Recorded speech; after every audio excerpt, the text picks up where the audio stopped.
What's a bigger concern, Jimmie Ward's absence or Mike McGlinchey's absence? Ooh. McGlinchey's.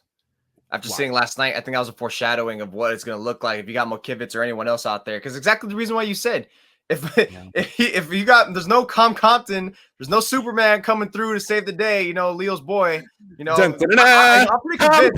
You know what? You know, Grant, you're convinced some of the players watch the show and play out of spite for you. I'm convinced Compton did the same with Leo when he heard that. He said, like, all right, Leo the Loon, here I come, bro, with my superhero cape to prove you wrong. Yeah, I see you playing. Come on, bro. So that's why I thought he played for out of spite for him. But no, I think, you know, Jimmie Ward, fantastic player. I really thought he was going to have a phenomenal year, was going to be a Pro Bowl this year. Losing that many games, it's going to be rough to actually make a case for that. But McGlinchey automatically, because of what you have backing behind him. And it's not like most teams have like adequate, you know, backups like that. That was pretty much almost like an outlier in a sense last year. You got that Compton for the 49ers. That was fantastic. 2019 was an outlier. You had both your tackles out. But this year, it's like it's rough because I feel like McGlinchey is going to miss some time because the fact that he came back after just some action, not even some action, very light action in the first preseason game, and he's already hurting. Not even the same injury, the same leg, but different injury. It's a little bit of a red flag to me and a concern. And if he's gone, my God, not only do you now you're going to have to focus on the interior offensive line, but now it's like, it's really 4 question marks again. The same thing, like, yeah, Grant, I was with you. The same thing since March is about, you know, you have 4 variables here. And if he's out, then great. Forget the variable we thought of McGlinchey. Now it's a huge, all right, hole. It's a hole now. It's not a variable. It's a huge hole right there. It's an absence. And if he's gone, good luck for Trey Lance. It's great. Hey, he has mobility. Yeah, but you don't want him running majority of the snaps. You want him to use that when he can. You don't want it to look like it looked last night. That wasn't good. It was not good at all.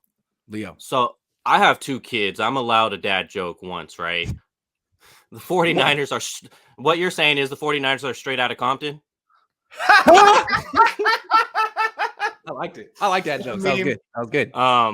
Yeah, it's definitely got to be Mike McGlinchey, like for sure. It's you have a year 1 starter at quarterback. You have a year 1 starter at right guard as well. A year 1 starter at center as well. So all the way down until Trent Williams, like on that offensive line. So it's definitely got to be Mike McGlinchey.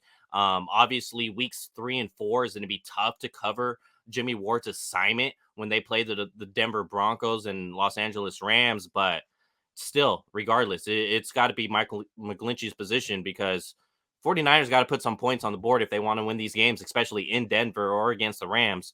And we know what he does in the run blocking scheme as well. 2019, I feel like it's kind of an outlier because Brunskill played well. School played, you know, better. That was probably the best version of himself during that time. I don't think you're going to get that out of School this time. Doesn't seem like Brunskill's in a suit up, come, you know, and become Superman as well, like Tom Compton or this year's version of Tom Compton. So it's just, I think 2019 was a little bit of an outlier without McGlinchey, and this year there may be some more of growing pains with younger guys in there.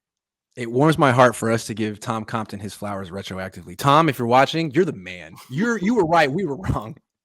You're good looking. We're not attractive. Okay. I technically didn't say anything. It was just you guys. That's true. That's fair. It was me and Leo. It was mostly me. No, I'm just kidding. All right. I want to make a case for Jimmie Ward. You guys made a great case for Mike McGlinchey. But I've never been a big Mike McGlinchey guy. And although a few years ago he was a very good run blocker, I wonder what he's going to be this year. I mean, he was healthy. He's been healthy for like a week this offseason. Not his fault. But he's not exactly in peak McGlinchey form. His best days may be behind him. I mean, he missed all of OTAs and minicamp, got healthy, came back, hurt himself again. Not his fault. But what condition is he in? Is he really going to be like a savior when he comes back? Or is he going to be, another part of the problem? Not sure. To me, Jimmie Ward is an impact player. I mean, he erases tight ends from games. When you go up against the Chiefs, you don't have to worry about Travis Kelce, theoretically. Now you do. So I think the Niners just lost one of their 5 best players in Jimmie Ward for at least a quarter of the season. That's a big deal. And behind him, I don't know how. I mean, is George Odom really good? I'm not sure how good his backup is either. So we'll see. Both of them are bad, though. These are not good losses. And I wasn't expecting either one. It's bad when you have your own guys miss week 1, 2, 3 because of stuff that happened in your own camp. But what are you going to do? Oh, well. I just think because you've seen the 49ers defense done well without some of their great players before. True. They've been able to circumvent that. That's the only reason why for me. That's true. They did lose to Colt McCoy last year without Jimmie Ward, but there were other people who were out of that game too.